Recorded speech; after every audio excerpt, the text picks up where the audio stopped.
Glória a Deus. Meus irmãos, eu quero cumprimentar a todos com a paz do Senhor. Aproveitando que vocês estão em pé, vamos abrir as nossas Bíblias no livro do Apocalipse.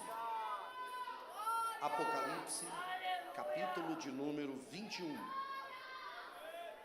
Apocalipse, capítulo 21, versículo de número 3, 4 e 5.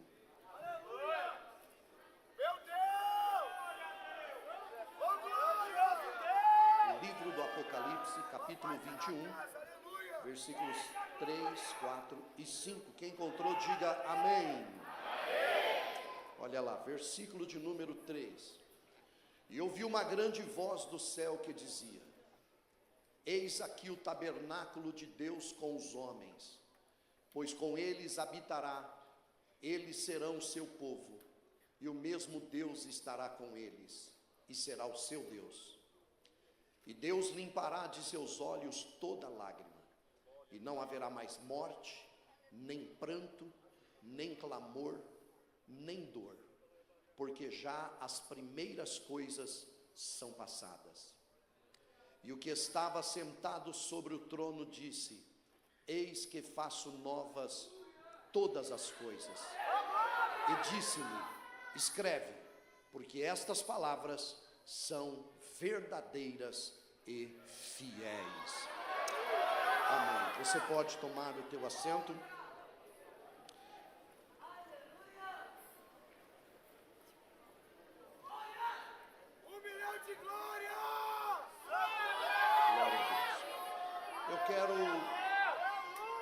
Antes de entrar na mensagem, externar a minha gratidão, privilégio de, nesta manhã, poder, junto com vocês, adorarmos a Deus no Mademp Brasil. É um privilégio poder sempre retornar a Deperus.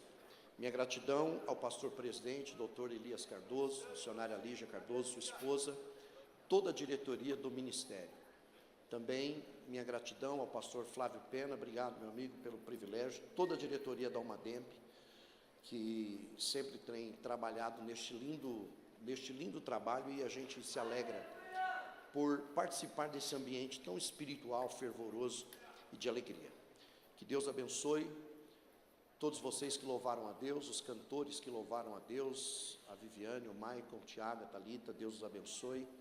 Também a orquestra aqui presente, louvar a Deus pela vida do meu filho, Rafa. Minha esposa não me acompanha nesta manhã, mas o Rafa veio comigo para orar. Minha esposa não está aqui, mas ele está orando por mim.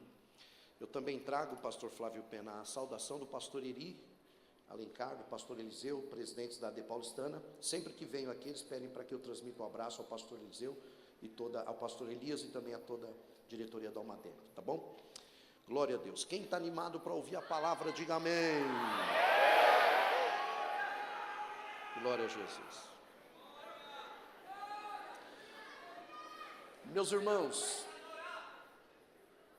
todas as vezes que eu leio esse capítulo 21 do livro do Apocalipse, a partir do versículo de número 3 até o versículo 5 que nós lemos, a Bíblia me remete ao início de tudo, porque esse versículo 3 que nós acabamos de ler, a Bíblia usa essa expressão dizendo: eis aqui o tabernáculo de Deus com os homens, pois com eles habitará, eles serão seu povo, e ele mesmo será o seu Deus. Vocês se lembram que esta palavra tabernáculo, ela significa habitação, ou seja, Deus habitando com o homem habitando com Deus. Por isso eu disse a vocês que isto sempre me remete ao início de tudo, ou seja, ao livro de Gênesis. Quando nós lemos o primeiro capítulo do livro de Gênesis, a Bíblia fala de todo o processo da criação. No capítulo de número 2, a Bíblia fala sobre a criação do homem e da mulher. E no capítulo de número 3, a Bíblia fala sobre a queda do homem, ou seja, o momento em que Eva é seduzida pela serpente, por Satanás, e ela come o fruto e dá o fruto ao seu marido, a Adão. E vocês se lembram que a Bíblia diz que naquele dia Deus veio ao jardim. É interessante frisar isso, que o contexto dá-nos a entender de que era normal Deus ir no jardim. Era normal, era cotidiano Deus estar presente no jardim, junto com Adão e com Eva. É interessante frisar a vocês que nós estamos falando daquela que é chamada a primeira dispensação, a dispensação da inocência. O homem e a mulher são inocentes no tocante ao pecado. Eles não pecaram ainda, é por isso que Deus, cotidianamente, vem ao jardim. Todavia, naquele dia, quando o homem come o fruto e a mulher, a Bíblia diz que Deus vem mais uma vez ao jardim. E quando Deus chega ao jardim, Deus os procura, chamando o Adão. E Adão, escondido, responde que estava ali, muito obrigado. Responde que estava ali escondido, porque eles descobriram que estavam nus. Então, quando eles dizem para Deus que estão nus, Deus então diz: mas quem te mostrou, quem mostrou a vocês que vocês estão nus? O homem olha para a mulher e disse: a mulher que tu me deste. E a mulher olha para a serpente e diz para Deus: a serpente me enganou.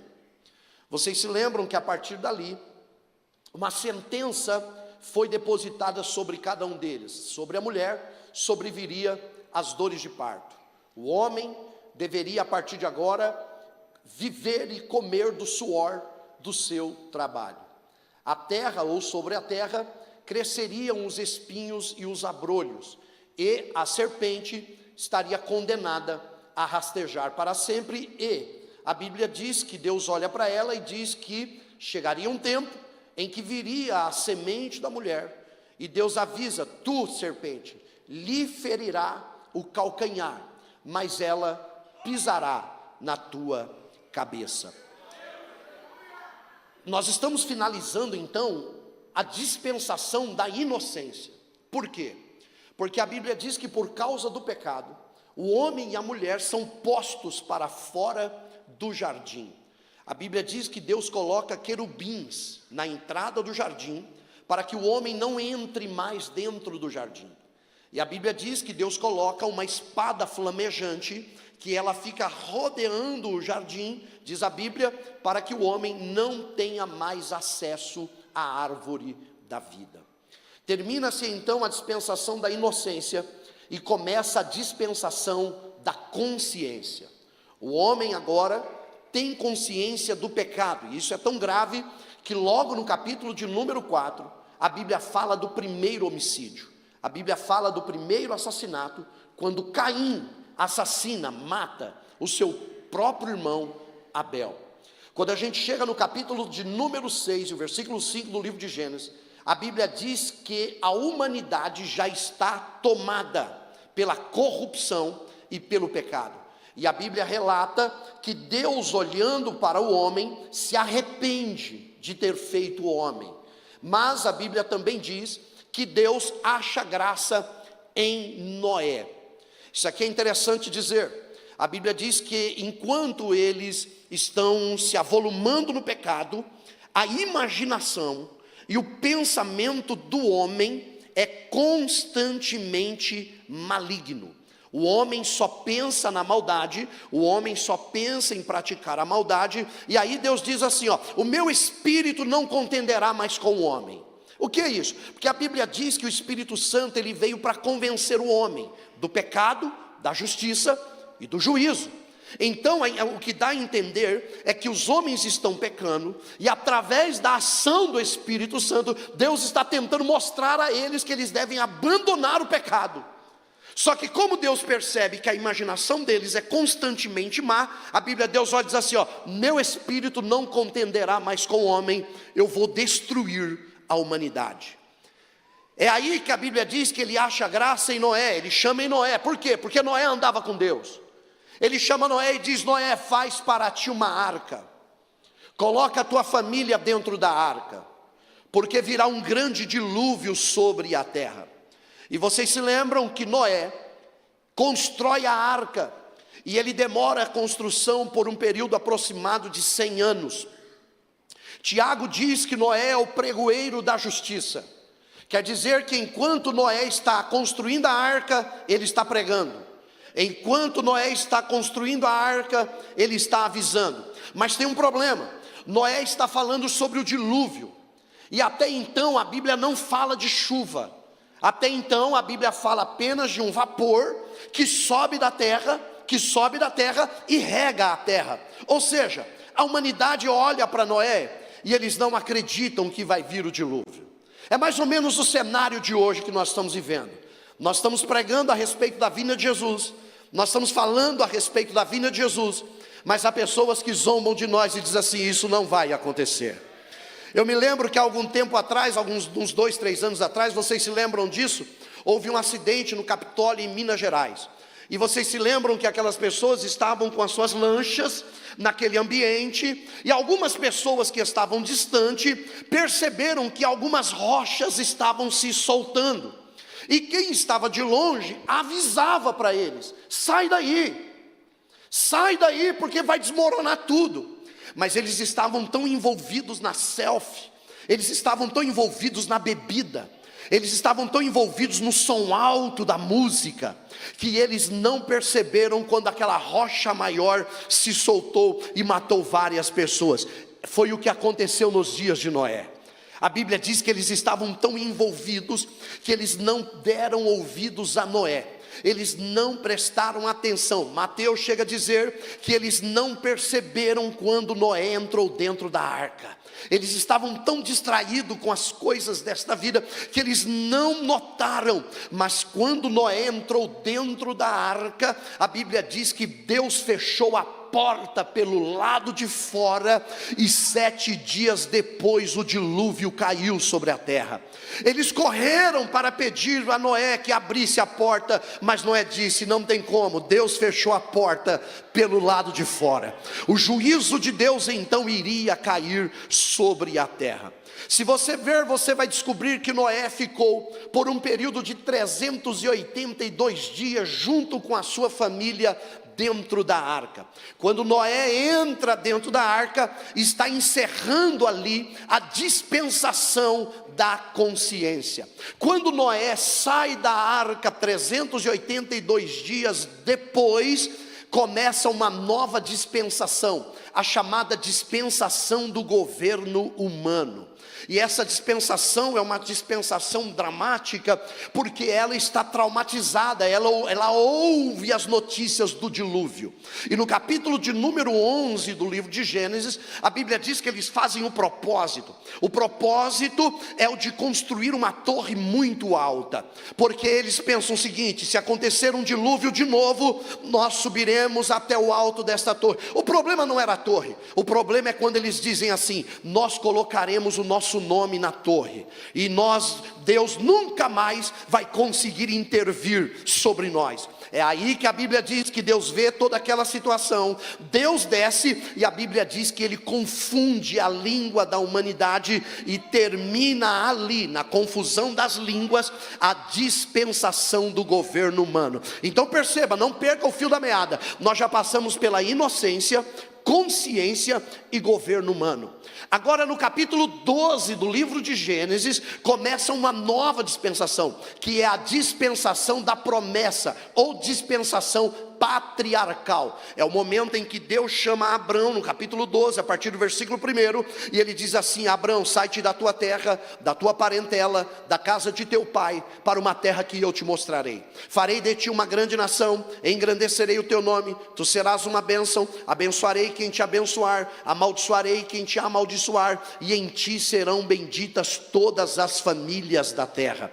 E a Bíblia diz que Abrão sai de Ur dos Caldeus, da Mesopotâmia antiga, para ir em direção a uma terra prometida.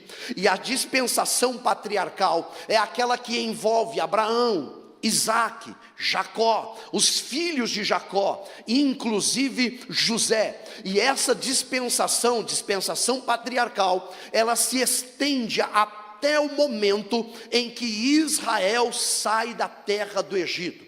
Vocês se lembram, a Bíblia diz que Jacó entrou com 70 pessoas no Egito. E quando ele entra no Egito, no capítulo 15 do livro de Abraão, do livro de Gênesis, a Bíblia diz que Deus avisa a Abraão que dele se levantaria uma grande nação, mas que essa nação se multiplicaria em terra estranha. Eles seriam oprimidos. E quando nós chegamos no capítulo 1 do livro de Gênesis, de Êxodo, a Bíblia nos diz que Israel se multiplica no Egito, de maneira que os egípcios oprimem ele. E vocês conhecem toda a história. Deus levanta Moisés, ele fala com Faraó, Faraó não deixa o povo ir. A Bíblia diz que Deus envia as 10 pragas sobre o Egito. E no capítulo 13 e 14 do livro de Êxodo, a Bíblia diz que Israel sai do Egito. E no capítulo 14, a Bíblia diz que eles atravessam o Mar Vermelho. No capítulo 15, a Bíblia diz que eles cantam um cântico pelo livramento que Deus deu. E no capítulo 16, eles recebem da parte de Deus o maná. E no capítulo 17 do livro de Êxodo, a Bíblia diz que Deus dá vitória a eles sobre os amalequitas. No capítulo 18, Deus dá a eles carne para que eles comam. E no capítulo 19, a Bíblia diz que Deus chama Moisés e diz: Moisés, chama o povo e diz para eles o seguinte: vocês viram como eu vos tirei com asas de águia do Egito? Eu quero fazer uma proposta para Israel. E a proposta de Deus era essa: se vocês diligentemente ouvirem a minha voz, vocês serão a minha propriedade particular, e eu serei o vosso Deus. Vocês não precisarão ter medo de ninguém, de nenhuma nação, ainda que elas sejam maiores do que vocês, porque eu darei vitória a vocês. Vocês se lembram? A Bíblia diz que Moisés saiu dali, chamou o povo e disse: olha, Deus quer falar conosco. Moisés, mas não temos esse costume. Deus quer falar conosco. O que nós temos que fazer? Santifica 3 dias, lavem as roupas, o homem não chega à mulher, santifiquem, consagrem, porque no 3º dia Deus vai descer para falar com todo Israel.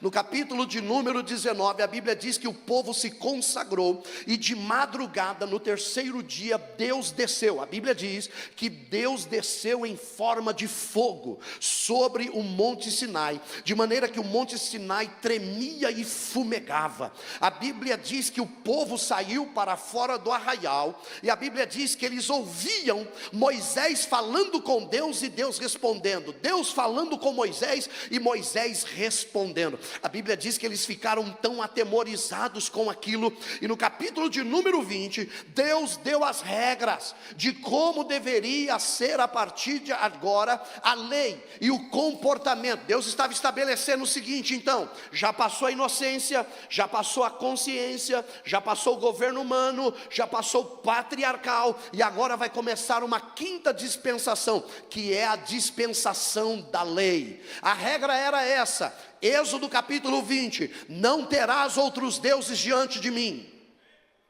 não farás para ti imagem de escultura, não tomarás o nome do Senhor teu Deus em vão, lembra-te do sábado para o santificar, honra teu pai e tua mãe para que te vá bem e se prolongue os seus dias sobre a face da terra. Não matarás, não adulterarás, não furtarás, não dirás falso testemunho, não cobiçarás. Deus estipula os 10 mandamentos, e o povo deveria obedecer esses 10 mandamentos. Eles deveriam seguir esta regra que fora ditada por Deus e depois entregue a Moisés nas tábuas com os 10 mandamentos. Vocês se lembram que o período da lei, a regra era essa: olho por olho, dente por dente. O que você fez, você paga. O que você fez de errado, da mesma maneira você paga. E esse período da lei, dá para entender quando ele termina? Dá. A dispensação da lei, ela é finalizada quando Jesus está exercendo o seu ministério na terra. No período que Jesus está exercendo o ministério na terra, por um período aproximado de 3 anos e meio, termina a dispensação da lei, porque ele cumpre a lei, e começa uma outra dispensação, a chamada dispensação da graça. E vocês se lembram o seguinte, pastor, dá para saber na Bíblia quando exatamente começou a dispensação da graça? Dá, irmãos, está lá no Evangelho de Marcos, capítulo de número 7. A Bíblia diz a partir do versículo 24, que Jesus ia andando pelas terras de Tiro e Sidom. E enquanto Jesus estava andando, uma multidão seguia ele, até que a Bíblia diz que uma mulher grega, cirofenícia de nação, a Bíblia diz que ela veio gritando atrás de Jesus, e a gritaria dela era essa: Senhor, tem misericórdia de mim, porque a minha filha está miseravelmente endemoniada. A Bíblia diz que ela gritava, a Bíblia diz que ela clamava e Jesus não dava atenção a ela, até o momento que ela gritou de tal forma: Jesus, tem misericórdia de mim, porque a minha filha está miseravelmente endemoniada. A Bíblia diz que Jesus para, olha para a mulher, e a resposta de Jesus é essa: mulher, eu não vim senão as ovelhas perdidas da casa de Israel. Eu não vim para você, a minha prioridade não é você. Eu vim, só que tem um negócio, lá no Evangelho de João, no capítulo 1, a Bíblia diz assim: no princípio era o verbo, e o verbo era Deus, e o verbo estava com Deus, e o verbo se fez carne e habitou entre nós, e vimos a sua glória como a glória do unigênito do Pai, cheio de graça e de verdade. Aí no versículo 11 do capítulo 1 a Bíblia diz assim: veio para o que era seu, Israel, veio para o que era seu, mas os seus não o... Aí no versículo 12 ele diz o seguinte: mas a todos quanto o receberam, deu-lhes o poder de serem feitos e chamados filhos de Deus. Quer dizer então que a mulher se aproxima de Jesus, e quando ela olha para ele e diz: Senhor, minha filha está miseravelmente endemoniada. Jesus olha para ela e diz assim: mulher, eu não vim senão as ovelhas perdidas da casa de Israel. A minha prioridade não é você. Olha a resposta. Aí Jesus, ele termina a frase, ele dá uma pancada na mulher. Ele olha para mim e diz assim: ó, e não é bom pegar o pão dos filhos e entregar para cachorrinho. A mulher ia processar Jesus se fosse hoje. Me chamou de cachorrinha. Não, a Bíblia diz que a mulher olhou para Jesus e falou: Senhor, mas os cachorrinhos comem a migalha que cai da mesa do seu Senhor. Jesus olha para ela e diz assim: ô mulher, por causa da tua palavra, vai que a tua filha já está liberta. Abriu-se ali a dispensação da graça, a sexta dispensação. E atualmente, até os dias atuais, nós estamos vivendo a vida na dispensação da graça. A gente pode entrar, o que só o sacerdote podia fazer, agora a gente pode fazer também. A gente pode entrar. Não, mas por quê? Porque o véu do templo rasgou, agora a gente pode entrar na presença dele. Só que a época da graça vai acabar a qualquer momento. Paulo chama de a plenitude do tempo dos gentios, um tempo que termina. Essa dispensação da graça também ela é chamada de a era da igreja. Nós estamos vivenciando e parece que a situação está totalmente fora do controle. Você olha para todo o contexto geral, parece que o mundo está em colapso. Você olha para o cenário cristão, o cenário de igrejas, parece que tem uma crise estabelecida até mesmo dentro da igreja. É um sinal de que a qualquer momento a era da graça vai terminar. Pastor Alain, e quando é que a era da graça termina? Quando a trombeta tocar e a igreja subir e for tirada da terra. Eu sei que vocês já cantaram aqui, mas quem ainda aqui está na esperança de que ele vem? Aleluia! A nossa expectativa, ela não está pautada em nada da terra. Nós não estamos preocupados quem vai ganhar a guerra, se é a Ucrânia ou se é a Rússia. Nós não estamos preocupados com tudo que está acontecendo no cenário econômico e mundial. Não, isso é um alerta para nós. O mundo está se tornando um caos. É sinal de que a qualquer momento 1 Tessalonicenses 4,16 vai se cumprir. 4,13 vai se cumprir. O mesmo Senhor descerá do céu com alarido, com a voz do arcanjo, com a trombeta de Deus, e os que morreram em Cristo ressuscitarão primeiro. Depois nós, os que ficarmos vivos, seremos arrebatados juntamente com eles nas nuvens, para encontrarmos com o Senhor nos ares, e assim estaremos sempre com o Senhor. Agora, olhe bem para mim, por favor. Dá para perceber que está perto dessa era da graça terminar? Olhando para o cenário, dá ou não dá, irmão? Não é possível que você está boiando e falando, não percebi não. Está acontecendo alguma coisa?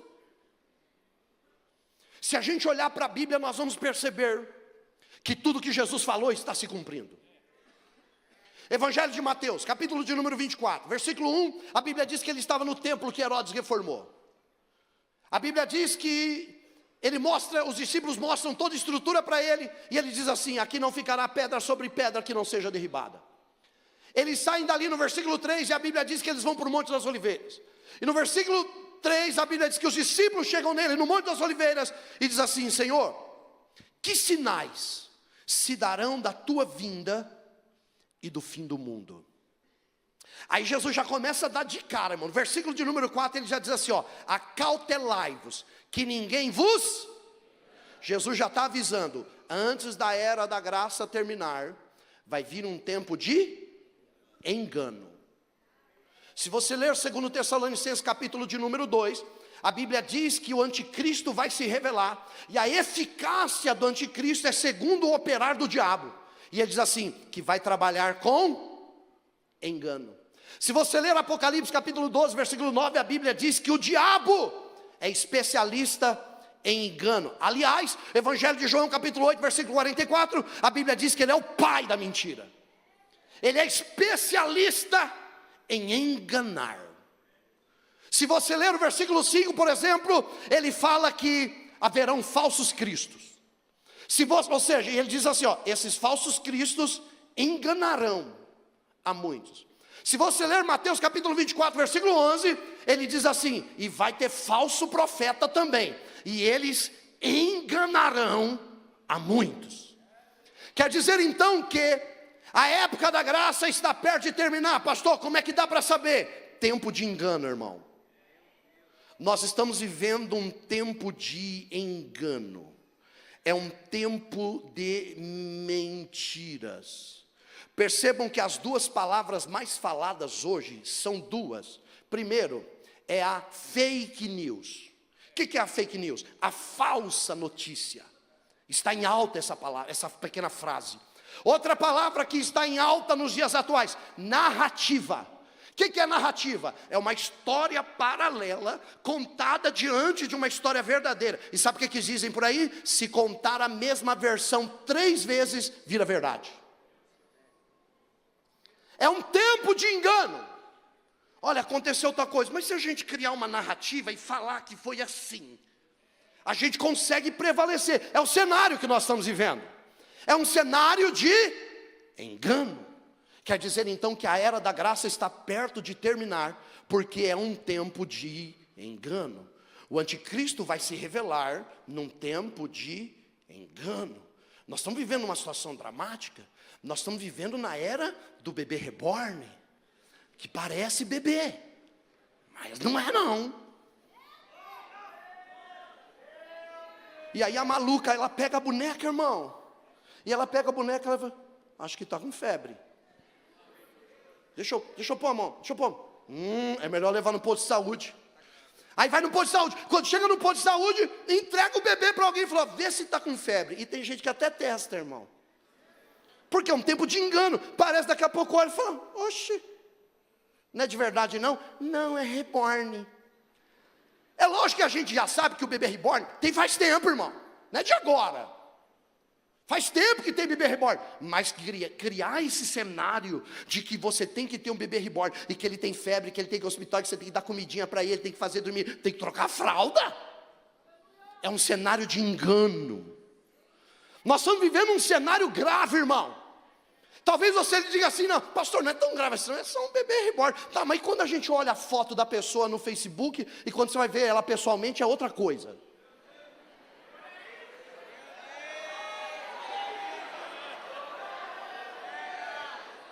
Não, é sério, se sequestrar não acha nunca mais. Se passar, ó, nós temos essa foto, mas não, quando olha, esse dia eu estava vendo um jovem que saiu de São Paulo e foi lá para a Bahia, hein? Cadê o pessoal da Bahia? Chegou lá na Bahia, foi encontrar com a namorada. Aí ele pegou o ônibus, irmão, 3 dias daqui de São Paulo para lá. Pegou o ônibus, quando ele desceu do ônibus, a menina estava esperando ele falou: oxe, não é você não. Aí a menina olhou e falou: mas você também não é você não. No perfil, é um tempo de engano, é um tempo de mentira. A gente não tem ideia da quantidade de pessoas que vivem uma vida dupla, irmão. É uma coisa aqui, é outra coisa lá fora. É uma coisa na frente da família, é outra coisa lá fora. É uma coisa na frente da esposa, é outra coisa lá fora. É uma coisa na frente do pai e da mãe, é uma coisa lá fora. É uma coisa na frente do líder. Na Alma Tempo é uma coisa, quando acaba a Alma Tempo é outra história. É um tempo de engano, mas deixa eu te dar essa notícia: a igreja que vai subir, ela não vive de narrativa, ela vive de verdade, ela não vive de fake news, ela anda na verdade. Foi Jesus quem falou: eu sou o caminho, a verdade e a vida, e ninguém vai ao Pai senão por mim.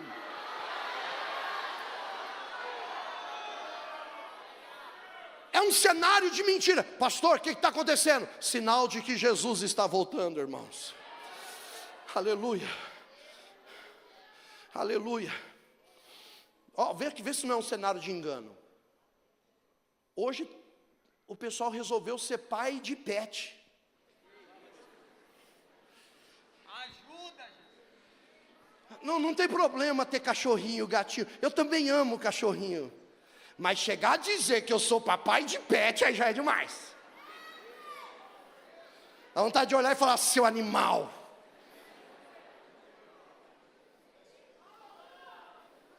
Tudo isso é um cenário. Pastor, quando a gente escuta esse negócio de bebê reborn, quando a gente escuta esse cenário de papai e mamãe de pet, irmão, é um cenário grave. Por quê? É um cenário que joga a criança de verdade para escanteio. É um cenário que anula a infância da criança. É um cenário que coloca a criança de canto. Não precisa mais ter criança, não precisa mais ter filho. Compra um cachorro. Não precisa ter filho não. Compra uma bonequinha lá, você paga 4 mil reais, 5 mil reais. Você vai ter um filhinho lá que não vai te dar problema. É uma estratégia do diabo para atacar as crianças. Nós estamos vendo esse cenário na nossa frente, irmãos. É para a gente olhar para tudo isso e dizer: está perto da era da graça terminar. Está perto. Enquanto eles estão com essa palhaçada, a igreja está sendo preparada, renovada, fortalecida para encontrar com Ele na glória. Primeiro cenário de engano. Aí a Bíblia diz que Jesus olha na sequência do capítulo 24 e diz assim: tem mais, hein? Vai ter engano, mas vai ter um outro problema. Qual é o problema? Ouvireis de guerras, rumores de guerras. Olhai, não vos assusteis, porque é necessário que tudo isso aconteça, mas ainda não é o fim. Porquanto se levantará nação contra nação, reino contra reino. Então Jesus avisa que o cenário mundial, que final da época da graça, será um tempo de guerras. Claro que vocês já sabem que nós já passamos por 2 grandes guerras mundiais, e o mundo está à beira. Nessa última semana todos estão concordando que o mundo está por um fio, no tocante à 3ª guerra mundial. O conflito entre Rússia e Ucrânia não se resolve.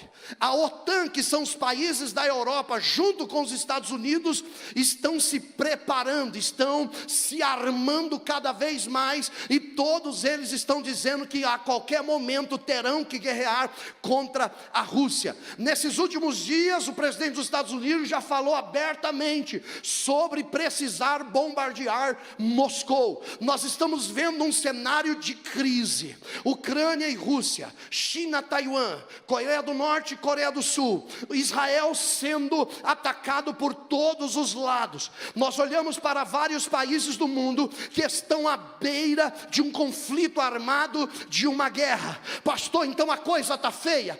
Tá, só que Jesus avisa, mas isso é só o princípio de dores, quer dizer que vai piorar. Quando Jesus diz que é o princípio de dores, Ele está usando a figura da mulher grávida, e Ele está avisando que quando mais próximo estiver da mulher dar à luz, mais aumentarão as dores de parto, e mais essas dores serão constantes e fortes. Isso me faz lembrar da carta de Paulo aos Romanos, capítulo de número 8, versículo 22 e 23.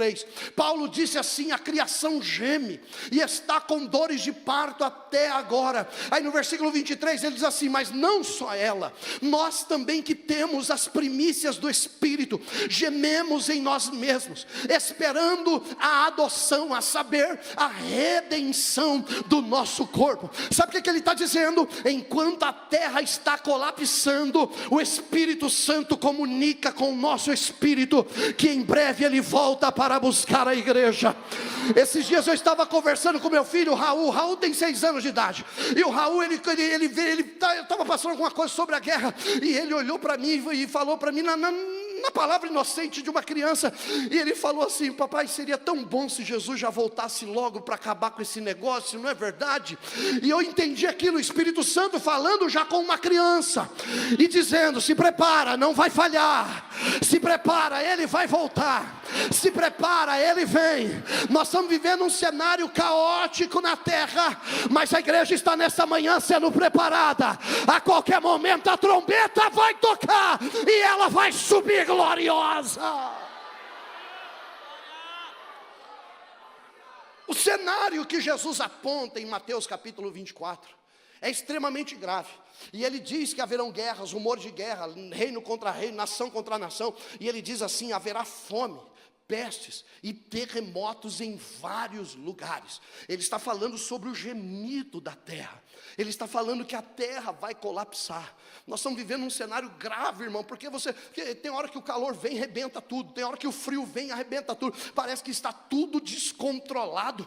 Pastor do céu, lá em Lucas Jesus disse assim: olha, vai ter sinal, hein? Vão ter sinais no sol, na lua, nas estrelas. E que mais, Senhor? Lá na terra vai ter o gemido das nações pelo bramido das ondas do mar. É mesmo, Senhor? Aí Jesus olhou e falou assim: ó, mas tem um negócio, quando essas coisas começarem a acontecer, não é para desanimar, não é para parar, não é para voltar atrás, não é para sair da igreja, não é para sair do grupo, não é para abandonar o ministério. Ele falou: não, quando essas coisas começarem a acontecer, levantai as vossas cabeças e olhai para cima, olhem para cima, porque a vossa redenção já está perto de acontecer. Quem está na esperança que Ele vem, levante a mão. Quem está na esperança que Ele vem, aleluia, Ele vai voltar, Ele não vai falhar.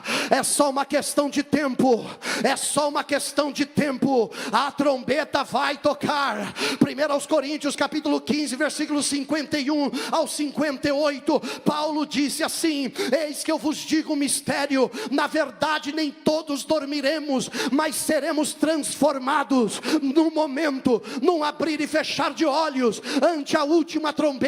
Porque a trombeta soará, os mortos ressuscitarão incorruptíveis, e nós seremos transformados.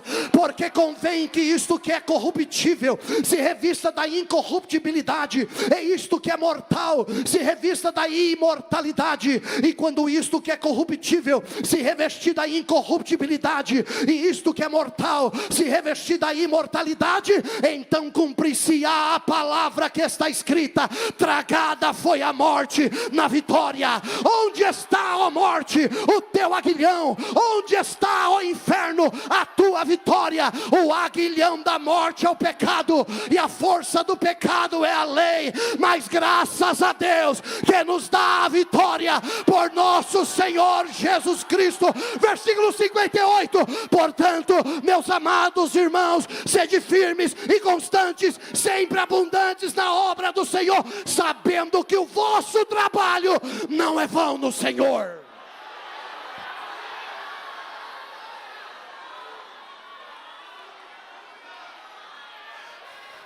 Fala para alguém do teu lado aí, fica firme, ele vai voltar. Fala para alguém aí, vai, tem alguém que está distraído. Fica firme, ele vai voltar.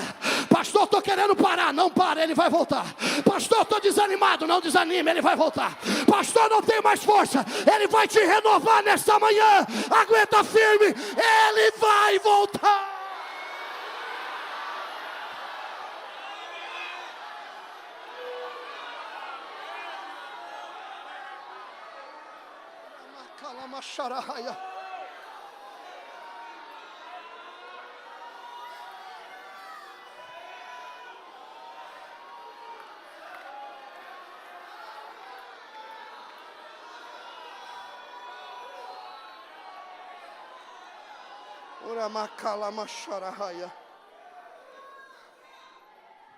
Escute o que eu vou lhe dizer. Quando nós lemos o capítulo de número 24 e o versículo de número 9, Jesus dá um aviso: então vos hão de entregar para seres atormentados, e sereis odiados de todas as gentes por causa do meu nome. Jesus está avisando o seguinte: antes da era da graça ou a era da igreja terminar, virá uma perseguição implacável contra a igreja. Jesus avisa claramente: sereis odiados de todas as gentes por causa do meu nome. Perseguição. Só que não é essa perseguição desses crentes molenga não, irmão. O pastor está me perseguindo. Está perseguindo por quê? Ele não deixou eu cantar hoje.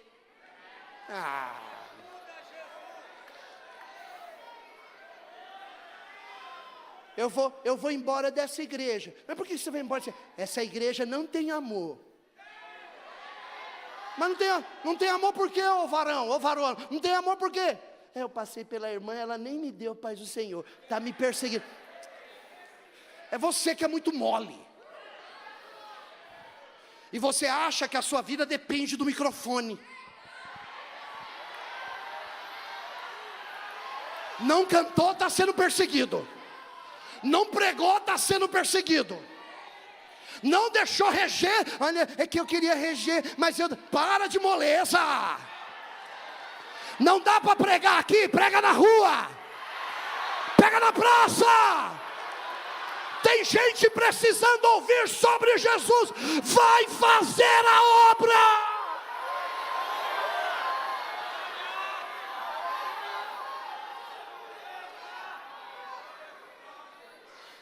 Esses dias eu estava em Mato Grosso do Sul.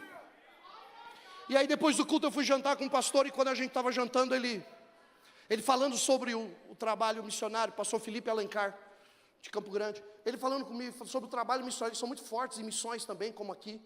E ele falando da dificuldade que eles tiveram com alguns missionários. Ele falando, por exemplo, do assassinato do missionário na Nigéria. Ele dizendo que lá na Nigéria, vocês sabem, o Estado Islâmico e o Boko Haram assola a igreja. Esses dias nós vimos um monte de assassinato na Síria.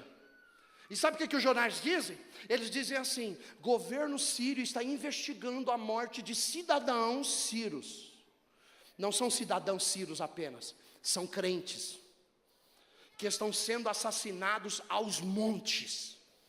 E aí o pastor contando para mim, o missionário na Nigéria levantou de manhã para ir para a oração junto com o filho. Subiu na moto, criança subiu na garupa. E no meio do caminho o Boko Haram assassinou ele. Ele caiu no chão em cima da criança.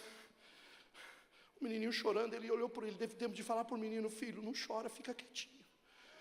Quando eles forem embora, você levanta, volta para a mamãe, que o papai hoje vai encontrar com Jesus. E ele morreu ali. E aí eu fico vendo um monte de crente, irmão, dando desculpa para sair da igreja. Um monte de gente fraca das ideias, que fala alguma coisa contra. Pastor pregou muito duro hoje. Eu acho que não precisava tudo isso. Não é você que é mole demais. A igreja que vai subir não é fraca. A igreja que vai subir é poderosa. Ela aguenta a pancada e volta para casa dando glória a Deus. Ela ouve a palavra dura e ela volta renovada e dizendo: Deus falou comigo hoje.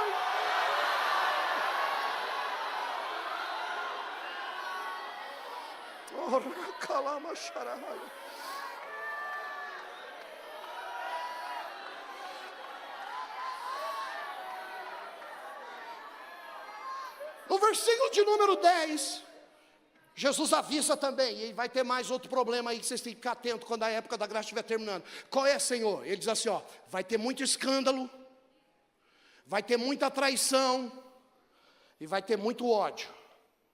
Como assim, Senhor? Gente brigada um com o outro, vai ter muito. Ah, vai.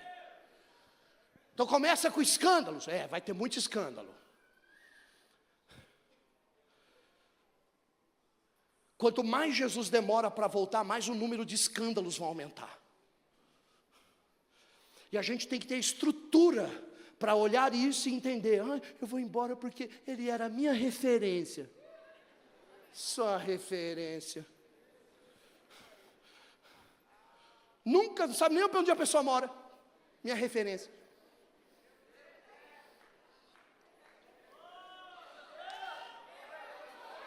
Vai ter escândalos, irmãos. Mas é para você olhar para isso e falar: eu vou sair. Não, vou sair nada. Falou: isso aí está pertinho do arrebatamento chegar, hein? Vamos sair da igreja que o fulano caiu. Não, ele caiu, vamos orar para ele levantar. Mas nós vamos ficar firmes esperando a trombeta tocar.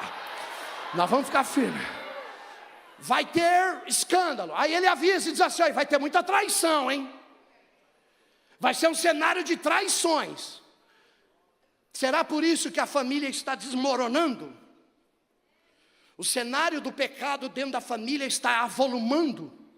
E a família está ficando enfraquecida. Pastor, vou desistir da minha família. Não, não desiste. É um cenário atual que nós estamos vivendo. É sinal de que a vinda de Jesus está perto de acontecer. Aí ele diz assim: vai ter escândalo, vai ter traição, e tem mais, vai ter muita gente brigada.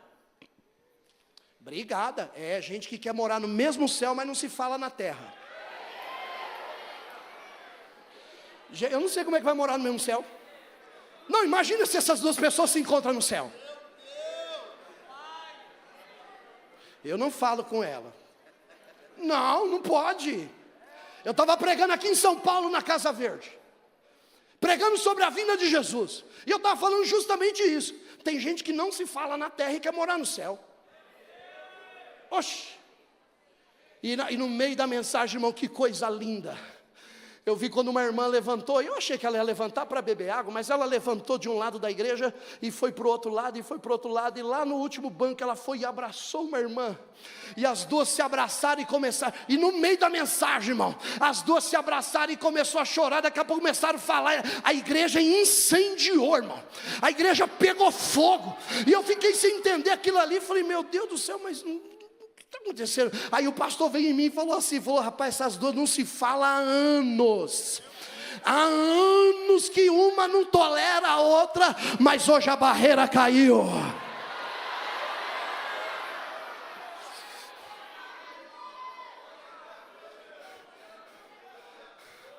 Para com esse negócio, irmão, de que se for fulano você não vai. Se for, quem é? Então eu nem vou. Não, pensou se Jesus falasse, ele vai para o céu, e você olhar e falar assim: então eu nem vou. Não. Todo mundo tem defeito. Mas acredite, todas as nossas características são muito mais do que os nossos defeitos. Paulo chegou a dizer assim, suportai-vos uns aos outros. Aleluia. Você consegue falar para alguém, me aguenta, irmão. Fala: me aguenta, irmão, me suporta. Me aguenta, Marco. Me aguenta. Aguenta, porque a gente vai morar junto para sempre no céu. A gente vai, aleluia. Aleluia. Vai, por favor, me ajuda. É a terceira vez que eu falo. Por favor, eu queria que você pegasse na mão dele, levantasse bem alto assim. Levanta aí, vai, agora eu quero ver. Aí na galeria.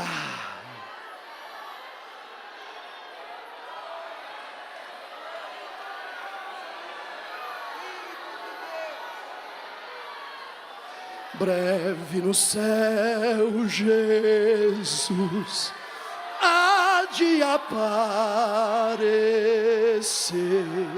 em gloriosa luz. Todos o hão de ver naquele dia, então eu hei de receber de Cristo galardão. Oh, que prazer, breve verei.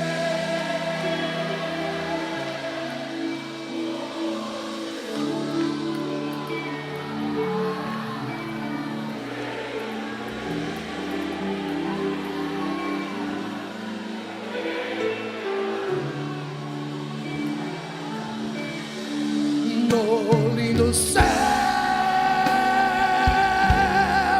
eu gozarei, de toda dor por Deus livre serei.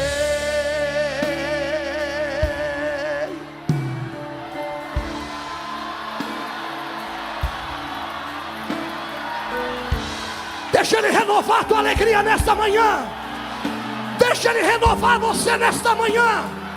Deixa Ele te encher de novo nesta manhã. A frieza está indo embora agora. O desânimo já está batendo em retirada. Seja renovado agora.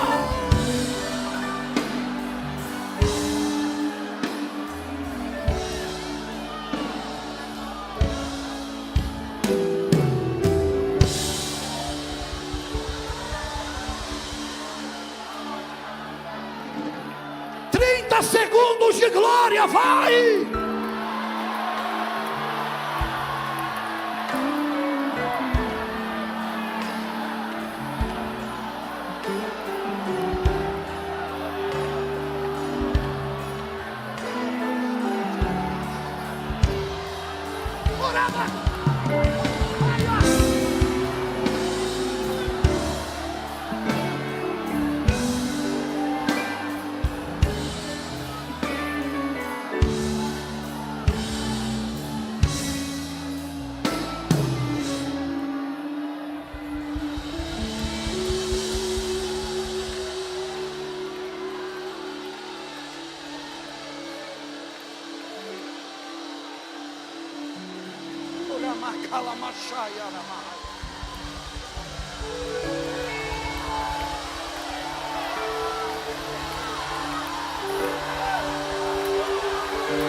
Olhe para mim. No versículo 12 de Mateus capítulo 24, Jesus avisa ele e diz o seguinte: vai ter um outro problema. Por se multiplicar a iniquidade, o amor de muitos esfriará. O que é a iniquidade? Já falei isso para vocês. A iniquidade é o pecado proposital. O iníquo, é por isso que a Bíblia chama o anticristo de iníquo. Por quê? Ele vai tudo contra o que se chama Deus. E aí Jesus avisa: a iniquidade vai aumentar, o pecado proposital vai aumentar. A pessoa vai pecar, sabe o que ela vai dizer? A minha consciência não me acusa. Eu vou continuar cantando, não está acontecendo nada. Isso é iniquidade. Isso aí é a mente cauterizada que Paulo falou. O remédio não faz mais efeito. Pode pregar que não faz mais efeito, cauterizou. Pode exortar, não adianta, cauterizou, não faz mais efeito. Aí ele avisa, vai aumentar a iniquidade. Mas eu vou continuar pregando, eu não estou sentindo nada assim, eu estou normal. Sabe por que eles fazem isso? Eles estão pensando que eles vão ser julgados pela consciência deles. Mas lá no Evangelho de João 12, 48, Jesus disse que não é pela consciência, é pela palavra. Quer dizer o quê? Não interessa, olha lá, quem me rejeitar a mim e não receber as minhas palavras, já tem quem o julgue. A palavra que eu tenho pregado, essa há de julgar no último dia. É, pastor, porque na minha opinião, sua opinião não interessa diante da palavra. É, pastor, porque eu acho diante da palavra, os seus achismos não servem para nada. O que rege a igreja é a palavra. O que sustenta a igreja é a palavra. O que vai levar a igreja para o céu é a palavra. É um tempo de iniquidade. É por isso que nós estamos vendo o pecado se avolumando. Não está assustando? Esses dias lá em Mato Grosso, se eu não me engano foi Mato Grosso do Sul, um bebê de 2 anos assassinou a própria mãe. Irmão, pensa nisso. Um bebê de 2 anos, ele vai na mesa, pega uma arma, aponta para a mãe e pá. Pastor, mas que responsabilidade do pai e da mãe, claro. Mas imagina uma criança de 2 anos, pegando uma arma e tendo na mente dela que ela pode atirar na mãe. É a mente da criança sendo formada no pecado já, irmãos. É por isso que a gente viu esses dias esse jovem de 14 anos, que assassinou o pai e a mãe dormindo, e depois foi lá e matou uma irmãzinha de 3 anos de idade. E o policial olhando e dizendo, eles não têm consciência nenhuma de erro. E a namorada dele, que estava em outro estado, incentivando isso, agora vai, queima, joga tal lugar, faz isso, não sei o que, tal. O que é isso, pastor, que está acontecendo? É a iniquidade que está aumentando, irmão. A iniquidade, então a gente vai ouvir coisas assustadoras. A iniquidade, o pecado está aumentando de forma assustadora. Ainda bem que Jesus deixou bem claro, irmão, Jesus falou bem claro.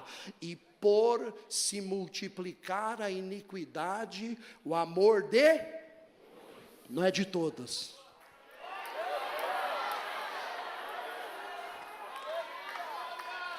Aleluia. Jesus estava dizendo o seguinte, no meio desse lamaçal todo, vai sobrar alguém. No meio dessa depravação toda, vai sobrar alguém.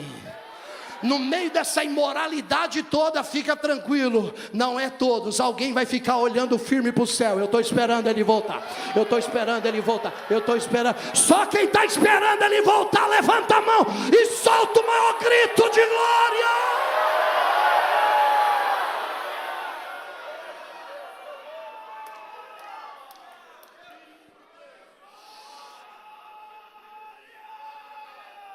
Quem quer saber como vai ser o arrebatamento, diga amém. Vou falar para você. Volta em 1 Tessalonicenses capítulo 4, versículo 16. O mesmo Senhor descerá do céu, com alarido, com a voz do arcanjo e com a trombeta de Deus. Quer dizer que Jesus volta, mas Ele não vem até a terra. A Bíblia diz que nós vamos encontrar Ele nos ares. E a Bíblia diz que será dado a ordem. Qual é a ordem? A Bíblia diz que é o alarido, um barulho muito grande, a voz de um arcanjo, Miguel, e o som de uma trombeta que toca. Quando a trombeta tocar, volta em 1 Coríntios 15, 51 em diante, quando a Bíblia diz que nós seremos transformados. Mas antes de nós sermos transformados, a Bíblia diz que os mortos ressuscitarão incorruptíveis. Não, é todos os mortos, pastor? Não, os que morreram em Cristo. Eles ressuscitarão, e a igreja que está militando na terra subirá junto com os que ressuscitaram para encontrar com Cristo nos ares. E aí ele diz que quando nós nos encontrarmos com eles nos ares, nós estaremos sempre com o Senhor. Aí a gente volta em 1 Coríntios capítulo de número 15, quando a Bíblia diz que isto que é mortal, nosso corpo, ele vai se revestir de imortalidade. O nosso corpo que é corruptível, vai se revestir da incorruptibilidade. Você já imaginou isso? Não, você não imaginou, você não tem ideia do que é isso. Nosso corpo vai ser transformado. Quer ver? Vou fazer uma pergunta agora para vocês, vocês podem me responder aí. Quem está no culto agora? Eu estou no culto aqui, pastor, do Mademp, eu estou com dor. Tem alguém? Alguma dor? Alguma dor? Levanta a mão para eu ver. Dor. Levanta bem alto para eu ver. Só quem está com dor. Só quem está com dor dá o grito de glória. Até o glória fica meio... Ai, pastor. Aí se a gente for fazer uma pergunta, dor do quê? Aí começa, pastor, eu estou com dor de cabeça. Aí o outro fala, pastor, eu estou com a dor nas costas. Pastor, meus pés estão doendo. Pastor, eu estou com dor na perna. Pastor, eu estou com dor nas juntas. Pastor, minha pressão está alta. Pastor, acordei agora de manhã, fui medir a diabetes, está alta. Pastor, o colesterol está descontrolado. Irmão, pensa como está difícil a nossa vida. É dor para todo lado. Só que quando a trombeta tocar, nós seremos transformados. Quer dizer o que, pastor? A dor fica e a igreja sobe transformada. Não, eu estou vendo a irmã ali na cadeira de rodas. Quando a trombeta tocar, irmã, como que é o nome da irmã? O nome dela? Hã? A irmã Regiane. A irmã Regiane está ali na cadeira de rodas. Quando a trombeta tocar, irmão, ela não sobe de cadeira de rodas. A trombeta toca, a cadeira de rodas fica e ela sobe transformada e chega andando no céu. Tem gente que não está podendo vir para a igreja porque está na cama, está doente. Queria vir para uma Mademp, não pode porque está doente. Quando a trombeta tocar, a cama fica. E o crente sobe transformado para encontrar com ele na glória. Agora deixa eu caminhar para o final. Deixa eu finalizar essa parte da manhã aqui com essa palavra. Você tem que saber algumas coisas sobre o céu, para você poder chegar lá. Por quê? Se você ler Mateus capítulo de número 24, e o versículo de número 13, Jesus dá a pancada final. Coloca aí, vamos ler todo mundo junto? 1, 2, 3 e já!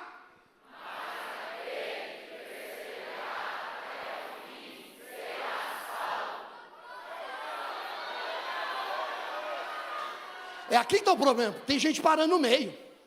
E só chega quem vai até o final. Ah, pastor, porque naquela época eu cantava. Não, não é daquela época. Tem que ir até o final. Eu era tão cheio de Deus. Não, não pode daquela época. Tem que ser cheio até o final. A palavra é essa. Quem perseverar até o será salvo. Mas tem que ir até o fim. Agora a pergunta que fica é essa: pode ir até o fim de qualquer jeito, sim ou não? Aí que está o negócio, irmão. Tem que ser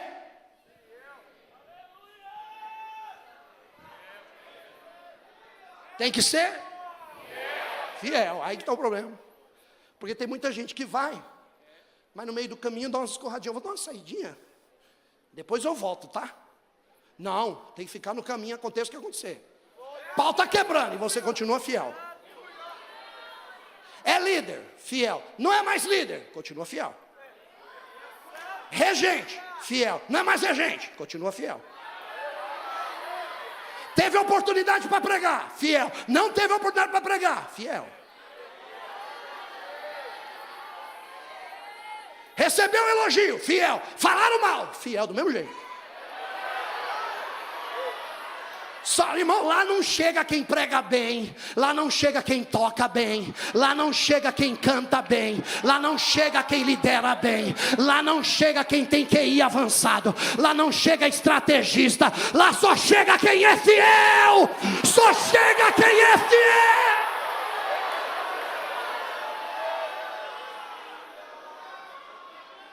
É por isso que eu tenho que falar isso para você. Escuta o que eu vou te dizer. Céu é lugar de surpresa. Como assim, pastor? Tem gente que a gente pensa que vai, mas não vai não.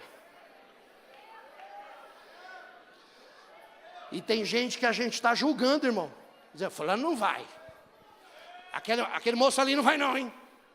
Porque tem gente que pensa que é porteiro do servo. Ele fica escolhendo quem vai e quem não vai. Aquele vai. Aquele varãozinho ali de camisa preta, eu acho que eu vou deixar ele ir, viu? Ele parece que é gente boa. Aquela menina ali, eu não gostei dela não, você não vai não. Não, irmão.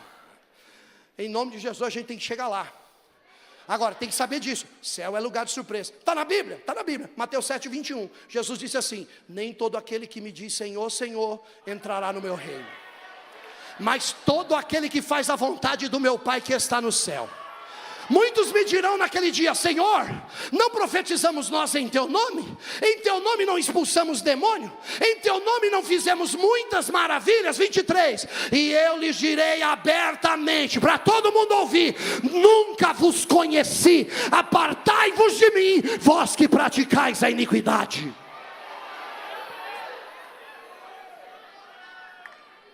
Céu é isso aí, irmão, é surpresa. Tem gente que a gente pensa que vai, tem gente que não vai. Pastor, então o que eu faço? Vai cuidar da sua vida.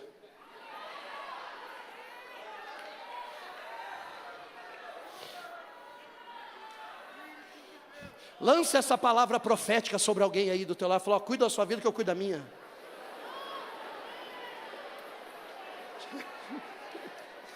Você cuida da sua, eu cuido da minha, a gente se encontra lá. Você corre daí, eu corro daqui, a gente se encontra lá. Você ora daí, eu oro daqui, a gente se encontra lá. Você canta daí, eu prego daqui, a gente se encontra lá. Você toca daí, eu glorifico daqui, e a gente se encontra lá.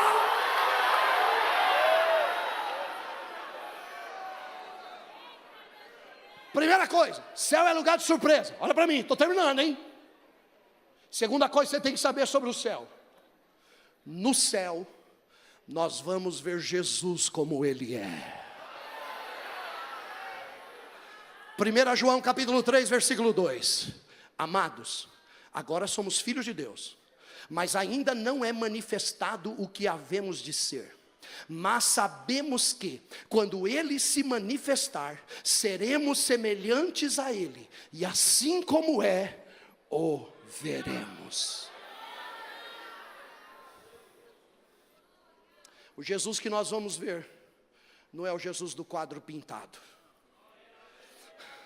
O Jesus que nós vamos ver não é o Jesus do crucifixo.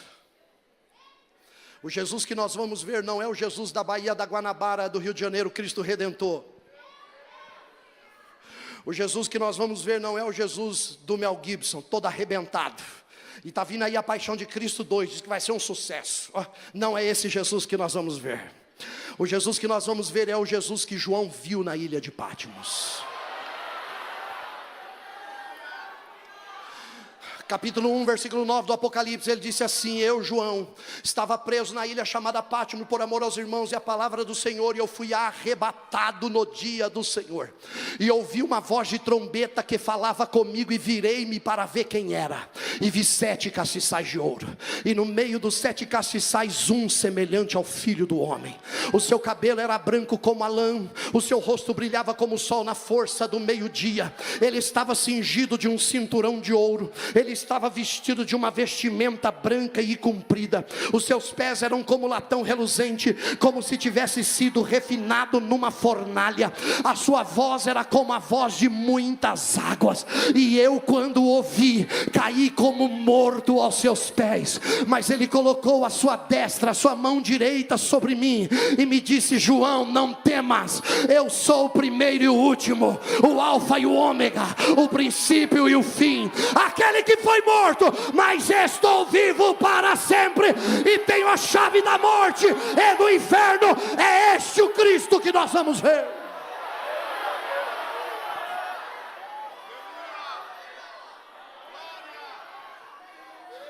O Jesus que nós vamos ver não é o Henrique Cristo, aquele maluco. O Jesus que nós vamos ver é o Jesus da Bíblia. O Jesus que nós vamos ver é o Jesus da Bíblia. Imagina você vendo Ele no céu e lembrando da palavra dele, irmão. Imagina você vendo Ele no céu e lembrando da Bíblia. Vendo Ele no céu e lembrando da Bíblia. Você olhando e dizendo: em Gênesis Ele é a semente da mulher, em Êxodo Ele é o Cordeiro Pascual, em Levíticos Ele é o sumo sacerdote, em Números Ele é a nuvem de dia e o fogo de noite, Em Deuteronômio ele é o profeta na semelhança de Moisés. Em Josué ele é o tecido vermelho na janela de Raabe. Em Juízes ele é o nosso libertador. Em Rute ele é o parente remidor. Em 1º e 2º Samuel ele é o profeta da nossa confiança. Em 1º e 2º Reis ele é a descendência de Davi. Em 1º e 2º Crônicas ele é o grande rei que reina. Em Esdras ele é o escriba fiel. Em Neemias ele é o reconstrutor das muralhas derrubadas da nossa vida. Em Esther ele é o nosso Mardoqueu, que está fielmente assentado na porta. Lá no livro de Jó ele é o nosso redentor que vive para todo sempre. Lá no livro de Salmo, no Salmo 23 ele é o bom pastor, e no Salmo 24 ele é o rei da glória. Lá em Provérbios ele é a sabedoria. Lá em Eclesiastes ele é o grande pregador. Lá em Cantares de Salomão ele é o noivo amado que está com a mão na fresta da porta para encontrar-se brevemente com a sua noiva. Lá em Isaías ele é o servo sofredor no capítulo 53, mas no capítulo 9 ele é o maravilhoso, o conselheiro, o Deus forte, o Pai da eternidade, o príncipe da paz. Lá em Jeremias ele é o Ebed-Meleque, o nosso ajudador. Lá em Lamentações ele é o profeta que chora. Lá em Ezequiel ele é o maravilhoso homem que tem 4 faces: rosto de homem, rosto de boi, rosto de leão e rosto de águia. Lá em Daniel ele é o 4º homem da fornalha de fogo ardente. Lá em Oséias ele é o marido fiel. Lá em Joel ele é o batizador com o Espírito Santo, e nesta manhã ele quer te batizar com o Espírito Santo. Lá em Obadias ele é a nossa salvação.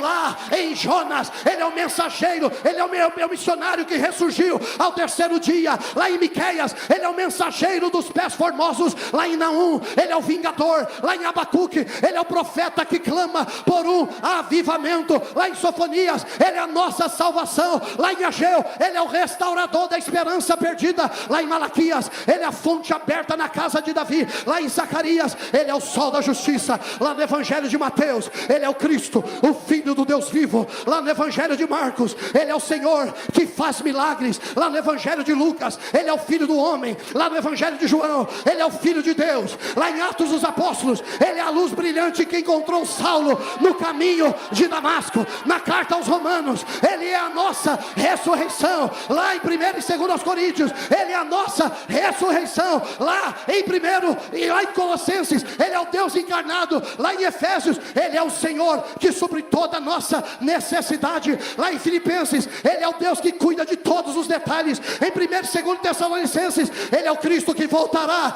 para buscar a sua igreja. Em 1º e 2º Timóteo ele é o mediador entre Deus e os homens. Em Tito ele é a nossa bendita esperança. Em Filemon ele é o amigo mais chegado do que o irmão. Na carta aos Hebreus ele é o sangue do pacto eterno. Lá em Tiago ele é o Senhor que cura todos os doentes. Em 1 Pedro, 2 Pedro ele é o pastor principal da igreja. Nas 3 epístolas de João ele é a ternura do amor. Lá em Judas ele é aquele que voltará com milhares dos seus santos. E lá no livro do Apocalipse ele é aquele que anda no meio dos 7 castiçais de ouro.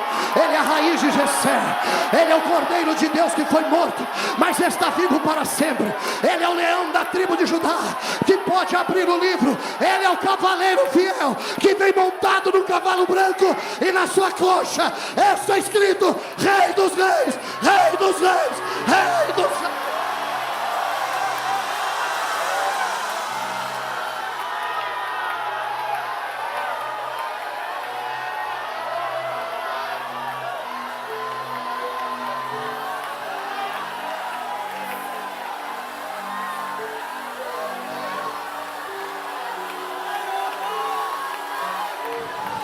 Dá um abraço em alguém aí e fala para ele: eu quero te encontrar lá. Eu quero te encontrar lá. Eu quero te encontrar lá. Eu quero te encontrar lá. Eu quero te encontrar lá.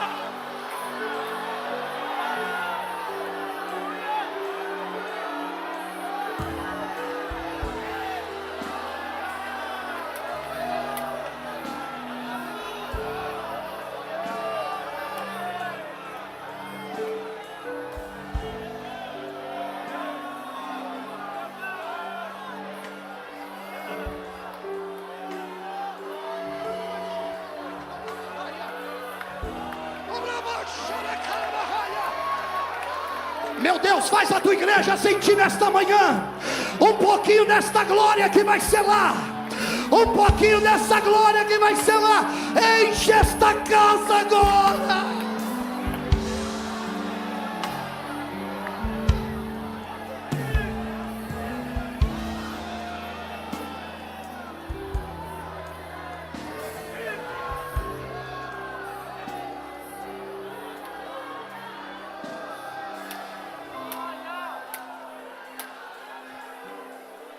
Duas coisas você precisa saber ainda sobre o céu. Primeiro, o céu é lugar de surpresa. Segundo, no céu nós vamos ver Jesus como Ele é. Terceiro, se você não gosta de dar glória a Deus aqui,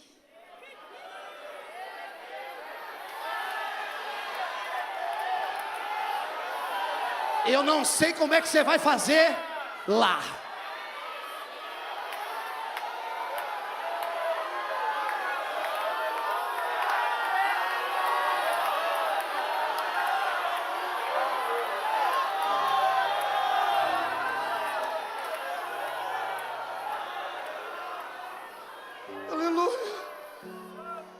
Irmãos, céu é lugar de movimento.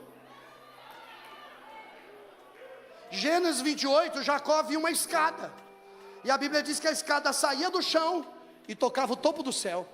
Aí ele diz assim, e os anjos subiam e desciam. Movimento no céu.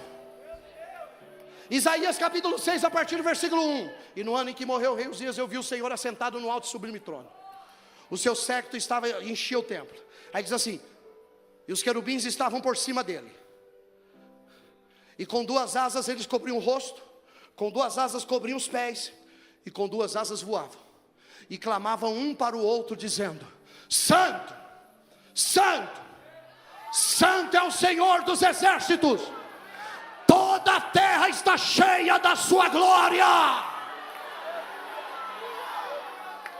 Se você ler Ezequiel capítulo 1, a Bíblia diz que quando os querubins voavam, as asas dos querubins eram como um estrondo. Se você ler Apocalipse capítulo 4, versículo 8, a Bíblia diz assim, e de dia e de noite, não se cansam de dizer, Santo, Santo, Santo, é o Senhor, o Todo-Poderoso, aquele que era, aquele que é, aquele que há de vir.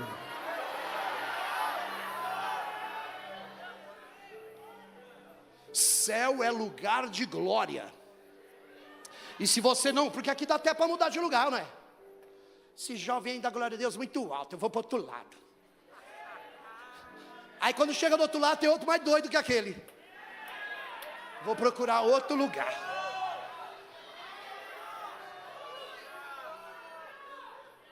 Aqui também. Quero ver você mudar de lugar no céu, irmão. Vai para um lado é glória. Glória. Glória. Glória.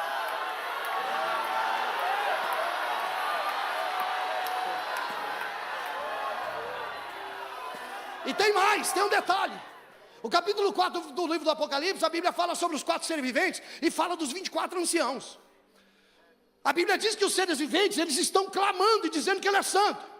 E a Bíblia diz que os 24 anciãos, fala da totalidade da igreja. As 12 tribos no Antigo Testamento, os 12 apóstolos no Novo Testamento.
Ó Deus, faz a Alma Dep provar um pouco mais da tua glória nesta manhã.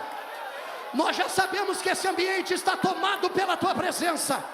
Desde o começo do culto, este ambiente está tomado pela tua glória. E a minha oração é esta: onde houver um jovem cheio do Espírito Santo, toma ele agora. Enche esta juventude agora. Enche a Alma Dep agora. Enche esta casa com a tua glória agora.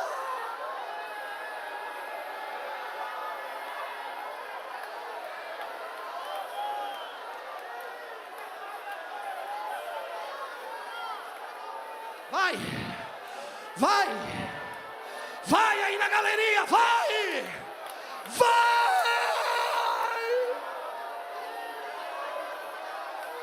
Candaramai chocomondo bede kalamashara kalamadaya.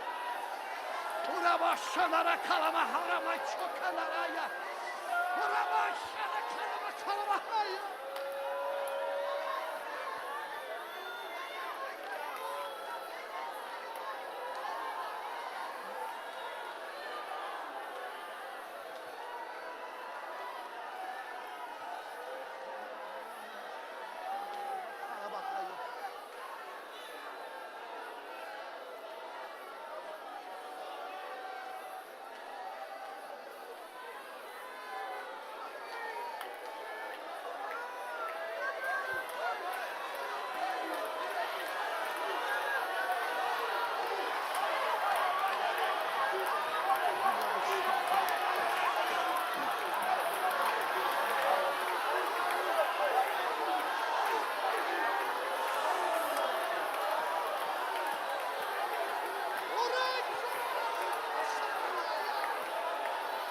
A Alma Dep está debaixo da glória de Deus. Da glória de Deus.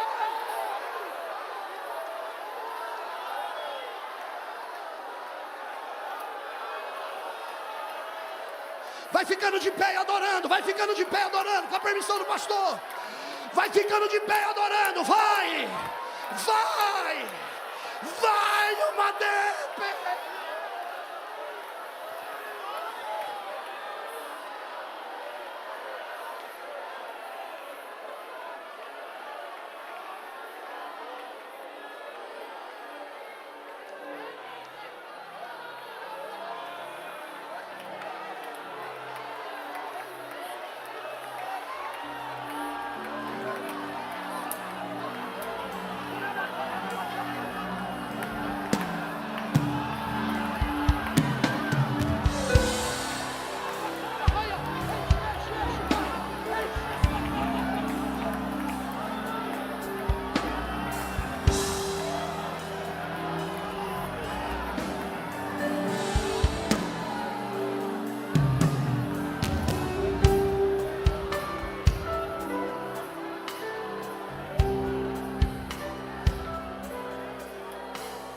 Põe a mão no ombro de alguém do teu lado aí, se você pode, vai. Coloca a mão, fecha o corredor ali, ó, fecha o corredor aí. Coloque a mão no ombro desse irmão aí, desse moço. Coloque aí. Deixa essa unção passar. Deixa essa presença passar. Deixa essa glória passar. Vai.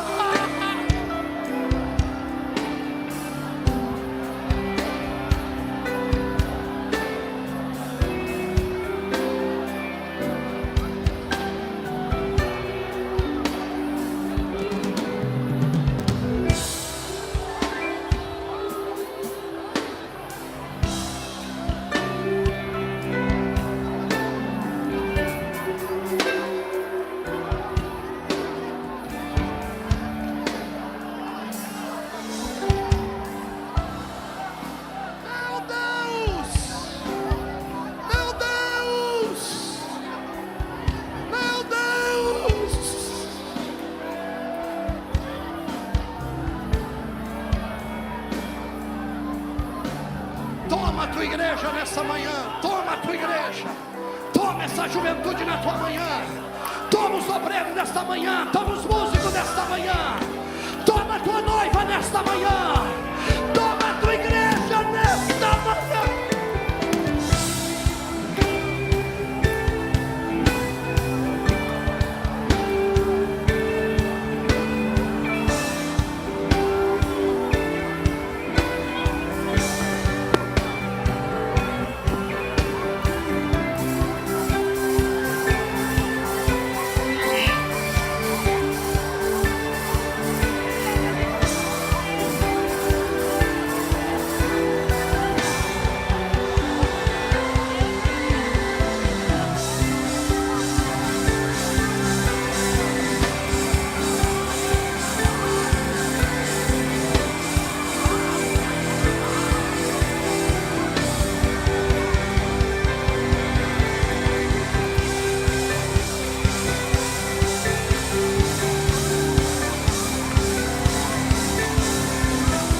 Santo, agora, agora, agora, agora, agora.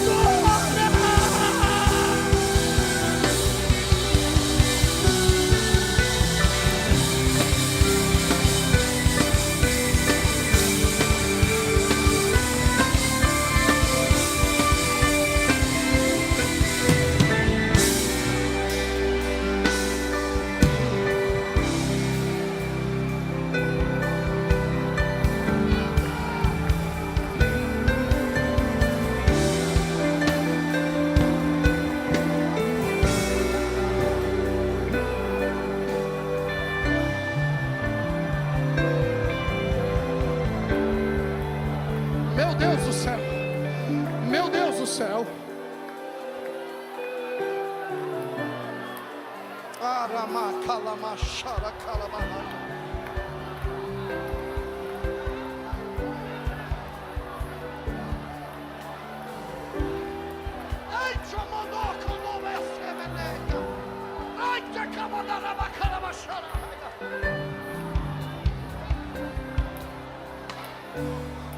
Olha para mim, eu tenho que terminar, eu já estou ultrapassando o horário. Olha para mim. Lá em 2 Pedro capítulo 3. 2 Pedro capítulo 3. Versículo 3. Pedro disse que nos últimos dias surgiriam zombadores, escarnecedores. E ele disse assim, e eles olhariam para nós, para a igreja, e diriam assim: onde está a promessa da sua vinda? Porque desde que os nossos pais dormiram, tudo acontece do mesmo jeito, como desde o princípio. Aí no versículo 8, ele responde e diz assim: mas amados, não ignorem uma coisa, um dia para Deus é como 1000 anos, e 1000 anos é como um dia. O Senhor não retarda a sua promessa, ainda que alguns a tenham por tardia, mas Ele tem sido longânimo para convosco, não querendo que alguns de vós se percam, senão que todos venham a se arrepender. Escute, tem alguém zombando e dizendo: Ele não volta mais, mas Ele vai voltar. Jesus vai voltar. Pastor, e por que Ele não volta logo? A resposta está lá no versículo 8. Ele está dando tempo para mais alguém se arrepender. É por isso que eu tenho que fazer uma pergunta antes de devolver o microfone. Eu preciso perguntar: onde está você que ainda não é crente? Alguém te convidou para vir para uma DEMP e você veio, mas a tua vinda não foi em vão. Jesus te trouxe aqui porque Ele quer mudar a tua vida e a tua história. Pastor, e o que é que eu tenho que fazer? Você precisa entregar a sua vida para Jesus hoje. Pastor, mas eu pequei. Ele te perdoa hoje. Pastor, mas eu caí. Ele te levanta hoje. Pastor, eu não tenho força para continuar. Ele vai renovar a tua força nesta manhã e vai te dar graça para continuar. Olhe bem para mim. Eu quero saber onde está você, aqui dentro do templo, que ainda não é crente, ou que se afastou da igreja e quer voltar para Jesus agora, ou quer aceitar a Jesus como seu Salvador agora. Segundo, quero perguntar para você que está aí na internet, você que está assistindo pela transmissão da AD Perus, você sabe que Jesus em breve volta e você precisa tomar uma decisão. Por isso, você que está aí pela internet, eu quero que você faça um comentário aí na live dizendo: eu quero aceitar a Jesus como meu Salvador. Aqui dentro, onde está você? Aonde está a primeira pessoa que quer nesta manhã entregar a sua vida para Jesus? Dá um sinal com a tua mão que eu quero ver você. Aonde está a primeira pessoa? Aonde está? Aqui na galeria tem? Vem cá, filho, desce aqui. Desce aqui. Aonde tem mais alguém? Aqui embaixo tem alguém? Vem vindo aqui no meio. Na galeria, dá um sinal aí, eu quero ver você. Você que quer, está vindo mais gente, está vindo um jovem aqui. Na rede social você escreve assim: eu quero, eu quero. Vem vindo um jovem aqui. Cadê a segunda pessoa? Vem vindo. Lá na galeria vem vindo mais pessoas. Cadê você? Você não pode perder mais tempo. Você não pode brincar mais. Acabou o teu tempo. A decisão é nesta manhã: entregar a sua vida para Jesus e viver uma nova história a partir de hoje. Aonde está você? Vem vindo gente lá da galeria. Aqui embaixo, onde está você? Aonde está você, pastor? Eu me afastei da igreja, mas eu quero voltar agora. O que eu faço? Sai do teu lugar e vem até aqui. Olha lá, vem vindo mais ali. Vem vindo um casal aqui. Vem vindo um casal aqui.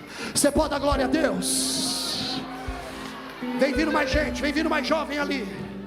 Vem vindo mais jovem. Pessoal, não é para desligar, é uma guerra espiritual. Olha lá, está vindo mais gente lá em cima. Olha lá, olha na internet. Eu quero Jesus. A Débora Cristina. Olha lá, Cida Moraes. Eu quero aceitar Jesus. Olha lá o Gabriel Isaac. Eu quero aceitar Jesus. Olha lá o Neres. Eu quero voltar para Jesus. Paulo Henrique. Eu quero. Olha aí que bênção, irmão. A Giovana. Eu quero. Olha que coisa linda. Jefinho. Eu quero. Gabriel Jordão. Eu quero aceitar Jesus. Elianaide, eu quero. Olha que coisa linda, irmão. Lucimara, eu quero. Vai vindo, vai vindo. Vem vindo mais gente aqui. Vem vindo mais gente aqui. Levante as mãos para glorificar a Ele nesta noite, nesta manhã. Enquanto você glorifica, cadeias caem por terra. Vem mais gente. Vem vindo ali, vem vindo ali. Vem vindo aqui. É os dois. Mais dois jovens aqui. Meu Deus, meu Deus. O Madempe, me ajuda aí, o Madempe. Eu queria que vocês olhassem para todos os lados assim e fizessem assim, ó: vem para Jesus, vem para Jesus, chama, chama, vem para Jesus, vem para Jesus, vem para Jesus, vem para Jesus, vem para Jesus. Olha lá, Mateus Vila, eu quero. Esther, eu quero renovar minha aliança. Evanir, eu quero aceitar Jesus novamente, fazer um pacto com Deus. Meu Deus, a Lucimar, eu quero renovar. Meu Jesus amado. Tem mais gente? Tem mais gente vindo. Tem mais gente vindo. Tem vindo, tá vindo aqui. Vem vindo mais uma jovem aqui. Vem para Jesus. Vem para Jesus. Tem gente aqui que você sabe, você vem para cá fingindo que é crente, mas você não é mais crente. Seu comportamento não é mais de crente. Suas atitudes não são mais de crente. Você precisa voltar para Jesus hoje. Vem para Jesus.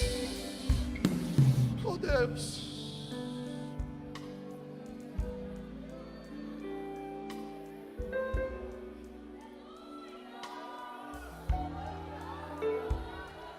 Tem mais alguém?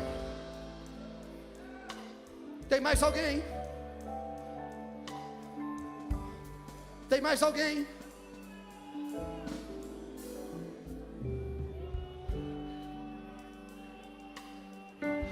O Madempe, levante as mãos o mais alto que você puder. O mais alto. Quem tem duas, levanta duas. Vem vindo mais um jovem aqui.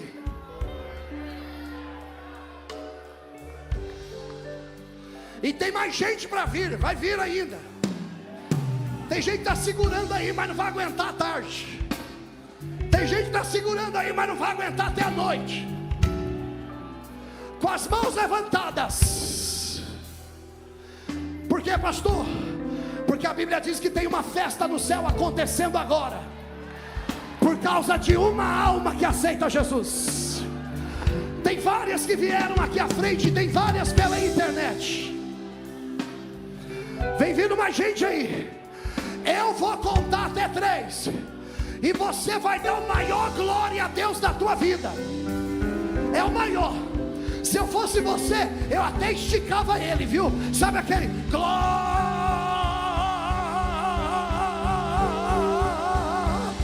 Até você não aguentar mais.